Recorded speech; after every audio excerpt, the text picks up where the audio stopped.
আচ্ছা, সে তারপরে তো আমি খালি দেখে বসে ভাঙা দেবো, তেল আমার, মিশিং আমার, গাছ আমার, সব আমার, আমি ভাঙা দেবো, ওনারা যারা নিয়ে চলে যাবে ওইভাবে। আমার 25 টাকা টির প্রতি খরচ দিতে হবে, একদিন লস করলে 25 টাকা আমার, সে তো অনেক খরচ। ঠিক আছে, যেমন আমার বাপরা, আমার বাচ্চারা সবাই মিলে করেছে কাজ। এক একজন 300 কুলা, 200 কুলা, 400 কুলা, 100 কুলা কুকুর পাইছে। আর এখন আমার ফ্যামিলি সবাই মিলে পারলি 100 কুলা কুকুর, এক গৃহস্থ পাশে 300 কুলা কুকুর, এখন আমরা ফ্যামিলি সবাই পারলি 100 কুলা কুকুর। সেই জন্য দিনকে কুমিরের আমরা, আমার বাপের ওখানে পয়সা আমার ওখানে করতেছিল, আবার আমার পর যারা আসছি তারা করবেই না। মানে আমার যেসব ছেলেপেলে আছে তাদেরকে বছর তো আসা যাবি না, পরিশ্রম কাছে করবার চায় না। ঠিক আছে, এই হলো সমস্যা, তাছাড়া ইনশাল্লাহ কোনো সমস্যা নাই।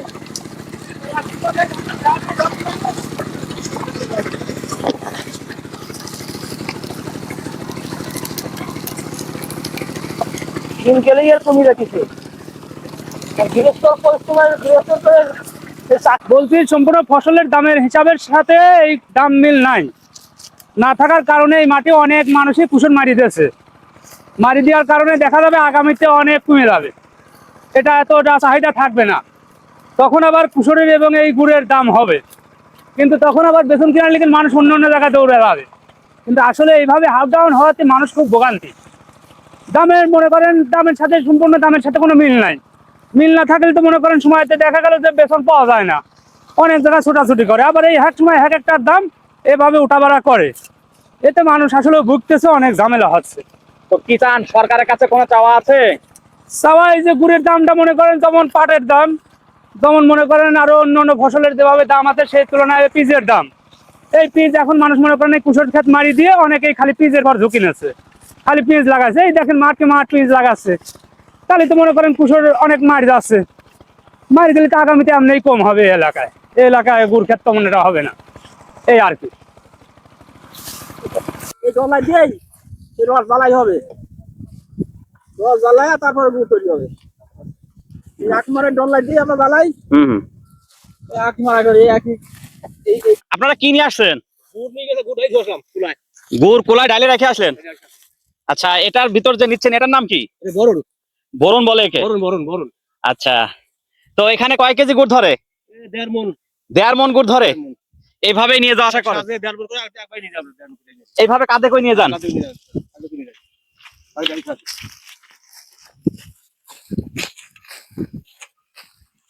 দেখেন সোনালি কালার, বুঝছেন, মধুর মতন দেখলে খাবার ইচ্ছে করে খাবি, একবার সেমন খাই।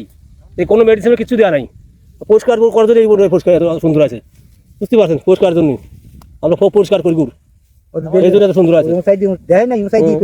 গুড় দেওয়া যখন তিহার আগে দেন গুড়, গুড় দেওয়া তো দাম পাই না, আমরা পরিষ্কার করার দাম পাই না। সরাসরি কোথায় বিক্রি করেন আপনারা? আমরা বাড়িতে ঢাকার মজুদ আসে নিয়ে যায়, ঢাকায় নিয়ে যায়? ঢাকাতে মজুদ আসে নিয়ে যায়, ঢাকা থেকে আসে? ঢাকাতে আসে। আচ্ছা, ঢাকাতে নিয়ে যায়, কিনে নিয়ে যায়। তাছাড়া স্থানীয় পর্যায়ে কেউ কিনে, এরা কিনে আবার ঢাকা পাঠায়, এরা কিনে মজুদ আছে কিনে ঘরে বুঝাই দিতে হয়, স্টক করে আবার ঢাকা লড়াই নিয়ে যায়, আবার তুই নিয়ে যায় পরে বুঝাই দিয়ে নিয়ে যায়। ঢাকার মজুদ আসে, তুই নিয়ে যায়। আচ্ছা, এটা খেয়ে দেই। খান, কি অবস্থা? খান। প্রিয় দর্শক শ্রোতা, এসেছি গুড়ের খোলায়, গুড় খাবো না সেটা হয় না, দেখি এর কেমন স্বাদ। একেবারে মধু ফেল প্রিয় দর্শক, মধুর মতো মিষ্টি, আর এত সুন্দর সেন্ট যা বলে শেষ করতে পারবো না। হয়তোবা এটাই আমার প্রথম কোনো খোলায় এসে গরম গরম গুড় খাওয়ার দৃশ্য। সত্যি এর বলে শেষ করা যাবে না, এত সুন্দর মিষ্টি। এই লক্ষ্মীপুর খোলায় এসে খুব ভালো লাগলো।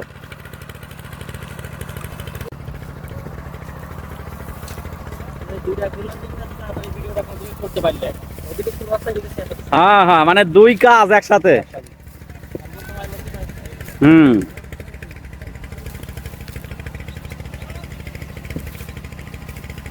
না ভালো, তবে আর একটু দাম যদি বাড়তো, তাই না?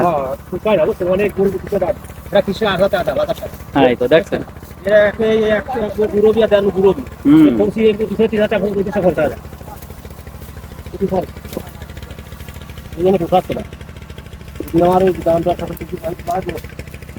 দাদা 4,000 ছিল, আমরা কত কম, 35-36 টাকা। এটা আর কত সময় পর গুড় হবে? আর 10 মিনিট। 10 মিনিট। আচ্ছা।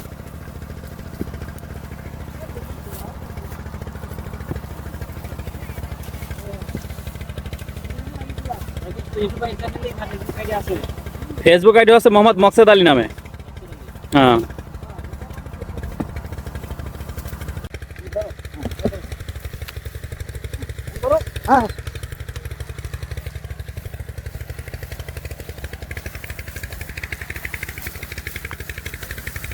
প্রিয় দর্শক শ্রোতা, আমরা দেখতে পাচ্ছি সেই কাঙ্ক্ষিত সময়, যেটা দেখার মতো। 1.5 থেকে 2 ঘন্টা, তাই তো? 2 থেকে 2.5 ঘন্টা রসটাকে জাল দেওয়ার পরে এভাবে সোনালি আকার ধারণ করে এই শরবত বা রস। আর ওই রসটাই এখন গুড়ে রূপান্তর হয়েছে।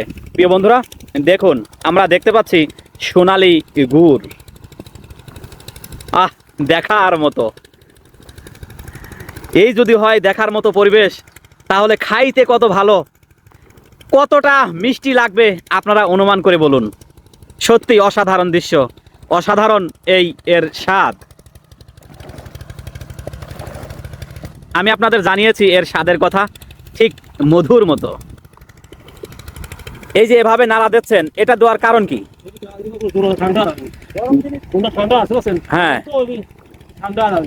গুড়টা যেন তাড়াতাড়ি ঠান্ডা হয়ে যায়। আর যত তাড়াতাড়ি ঠান্ডা করা যাবে তত ভালো হবে। ও, ডালি ফেলান যাবে। আচ্ছা, তো যা দেখলাম রস তো অনেক হলো, আর গুড় হলো অল্প একটু।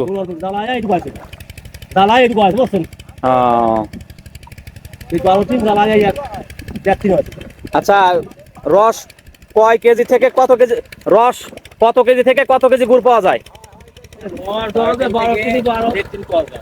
আবার হ্যাঁ, 12 গ্রাম থেকে 1.5 গ্রাম পাওয়া যায় মাত্র। আবার বলেন তো। ওই যে ড্রাম আছে, ওই ড্রাম, হ্যাঁ, ওই ড্রামে 12 ড্রামের দিলে পরে এই ওই যে 1.5 হবে। 12টা দিলে 1.5 হবে। 1.5 হবে গুড়। রস 12টা দিলে গুড় হবে 1.5টা। এ তো অনেক কম। অনেক কম। এই জন্য তো এত পরিশ্রম করা লাগে। প্রত্যেকবার বাড়াই করে পরিশ্রম করতে হবে। আরে বাবা।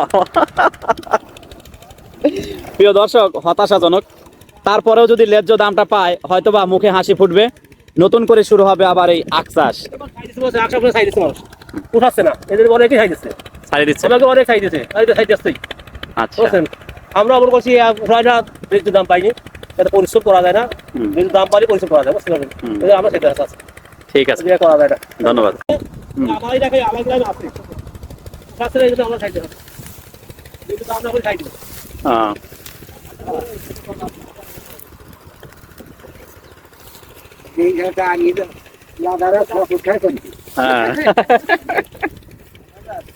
ভালো।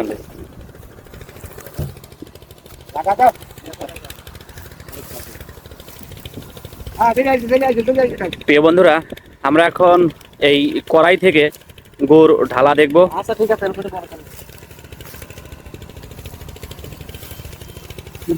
দেখুন, একটা কড়াইটাকে উঁচু করতে লোক প্রয়োজন 4 জন।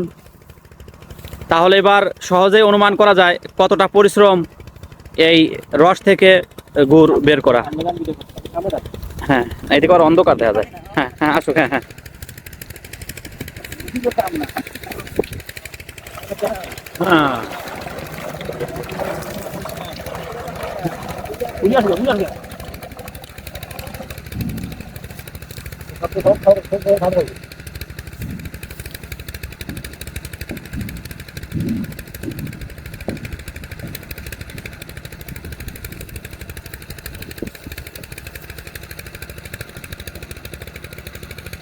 সমস্যা কি জানেন? এই দেশে যেই ক্ষমতায় আছে নিজের স্বার্থ দেখছে। এই দেশটা যদি না, এই দেশটাকে যদি ভালোবাসতো, বুঝছেন, তাহলে এই দেশ সোনা না হীরার দেশে রূপান্তর হতো। ঠিক আছে, সমস্যা হলে দেশটাকে ভালোবাসে নাই। সেই বড় হয় সেই, কিন্তু আমরা কৃষকই থাকি যাই। কিন্তু হ্যাঁ, হয়তো নিজের প্রাপ্যটুকু দেয় না। ওই জায়গায় তো সমস্যা। প্রিয় দর্শক, গুড় ঢালার পরে পুনরায় এখানে আবার কড়াইটাকে স্থাপন করা হলো। ওই রস আবার নিয়ে এসে জাল দেওয়া হবে। জাল দেওয়ার পরে ঠিক ওরকম গুড় হবে। গুড়টাকে বাসায় নিয়ে কোনো হাঁড়ি অথবা ওই যে মাটির তৈরি যে কলস আছে ওর মধ্যে রেখে দেওয়া হয়। পরবর্তীতে চলে যাবে বিভিন্ন বাজারে। এখানে কি হচ্ছে? গামছা ময়লা খাওয়া ময়লা খাসলাম। পরিষ্কার করলেন? হ্যাঁ না, আবার পরিষ্কার হবে অনেকে দুনিয়া যে কয় কিছু না। ও, এটা আবার পরিষ্কার করে তারপরে দেওয়া লাগবে? এখন আরো দেখা লাগে কি আপনি আরে সর্বনাশ! হ্যাঁ, বাজু ভাই। প্রিয় দর্শক, ভেবেছিলাম যে এইভাবেই রসটাকে ঢেলে দেবে, কিন্তু না, এইটাকে আবার এই যে দেখুন কি করছে, পরিষ্কার করছে। ওখান থেকে পরিষ্কার করার পরে আবার পরিষ্কার করছে, আমারও গামছা দিয়ে পরিষ্কার করা লাগে। আবারও গামছা দিয়ে পরিষ্কার করতে হবে। তারপরে ওইটাই দিয়ে আবার দেখা লাগে। আবার ব্যথা হবে নি হ্যাঁ, জাল দেবো তোমার আর মানে এমনি মনে হয় এরকম আছে বুঝলেন এরকম আছে। বুঝতে পারছি। যে কি পরিশ্রম কি লাগে এর হ্যাঁ, খরচ অনেক খরচ আছে। এই জন্য তো হ্যাঁ, বাবা, হ্যাঁ। প্রিয় দর্শক শ্রোতা, আমরা ভাবি এই রসটা খুব সহজে পাওয়া যায়। না প্রিয় দর্শক, মিথ্যা কথা। এই যে দেখুন, ওই যে দাঁড়িয়ে আছে, আখগুলো কেটে এইভাবে নিয়ে এসে পরিষ্কার করতে হয়। পরিষ্কার করার পরে এই যে এরকম দেখা যায়। তারপরে এই যে মেশিন, আর এই মেশিনটাকে ঘুরিয়ে মারাই করে এরকম রস পাওয়া যায়। আর এই রস থেকেই চলে আসে গুড়। এত সহজে না প্রিয় দর্শক, এটাকে জাল দিতে হয় ঘন্টার পর ঘন্টা। শুনেছি 2 থেকে 2.5 ঘন্টা জাল দেওয়ার পরে ওই আসল গুড় আমরা পাই। প্রিয় বন্ধুরা, আমি এসেছি চরলক্ষ্মীপুর একটি আখের খোলা। সেখানে এসেছি, আমাকে আদর করে এই ভাই শরবত খাওয়াচ্ছে। ধন্যবাদ জানাই ভাইকে। এই যে দেখুন, আসলে দেখার মতো, পাগল করার মতো এর সৌন্দর্য। নিশ্চয়ই খেতে অনেক মজা হবে। আপনি এটা একটু ধরেন। আপনাদের কি করা আছে? আমার না, এটা ঘুরবি। ব্যাগ আছে। সত্যি অসাধারণ প্রিয় বন্ধুরা। কি বলবো এর রূপের কথা, কি বলবো এর স্বাদের কথা, বললে হয়তো বা কম হয়ে যাবে। আপনারা আসবেন চরলক্ষ্মীপুর, এই গ্রামে আসবেন, খেয়ে যাবেন আখের রস, দেখে যাবেন গ্রাম বাংলার অপরূপ সৌন্দর্য। সত্যি আমার ভালো লেগেছে।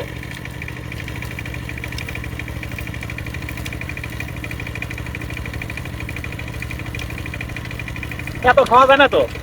না খেতে পারেন রাখিয়ে দেন, সমস্যা নাই, যতটুকু পারেন। প্রিয় দর্শক, এত খাওয়া সম্ভব না। দাঁড়ান দাঁড়ান কাকা, আমাকে একটু আপনারা করে নেন। আসবেন, খেয়ে যাবেন। আর খাওয়া যায় না। এখন ছবি তুলবেন, দাঁড়া। রাজনীতি করে না, রাজনীতি এখন নষ্ট হয়ে গেছে। আমি ওনাকে বললাম, আঙ্কেল আপনি কি ইংলিশের গল্প শুনেছেন? প্রাচীন গ্রিস এবং ট্রয়ের মধ্যে রক্তক্ষয়ী যুদ্ধ সংঘটিত হলে ইংলিশ তার মা জলদেবী থেটিসের কাছে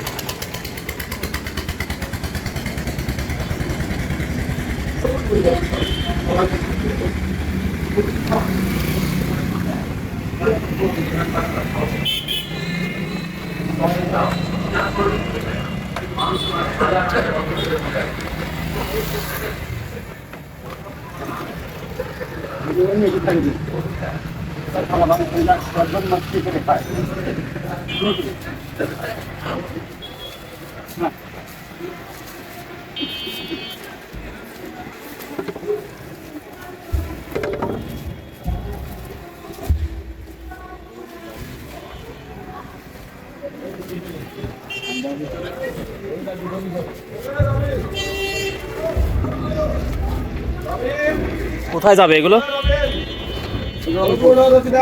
ঢাকা, ঢাকা না, রংপুর যাবে।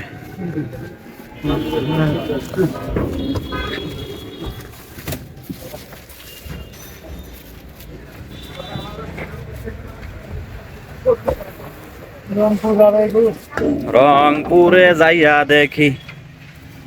তারপর কি এসব গান গান না? গান গাবো সময়তে কাটিবে আরে ভাই, হেভি ভিডিও আছে, দেখো। এই ভিডিও তো আরো চলে আসে। কয়জন আপনারা? মেলাই তো দেখতেছি। রংপুরে যাইয়া দেখি, তারপর কি? ও, আপনি তো তা কিছুটা জানেন। ওরা বল বাড়ি পাইল না, বুঝছেন? বলে ভাই এই কাম করি, সময় পাই না, গান গাবো কোন সময়? আমি বললাম তো ভাই কামের ভিতরে গান কি হ্যাঁ হ্যাঁ ওইটাই তাহলে পুরোটা বলেন তো রংপুরে যাইয়া দেখি। হ্যাঁ এখন আর বলার সময় ওই রকমই ওই সবাই ওই একই কথা কয়।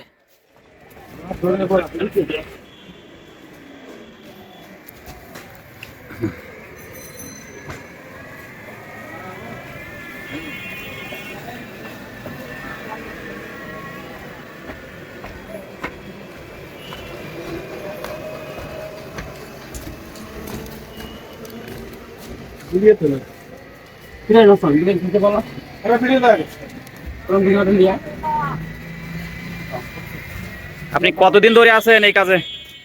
আপনি কতদিন ধরে আছেন এই কাজে? হ্যাঁ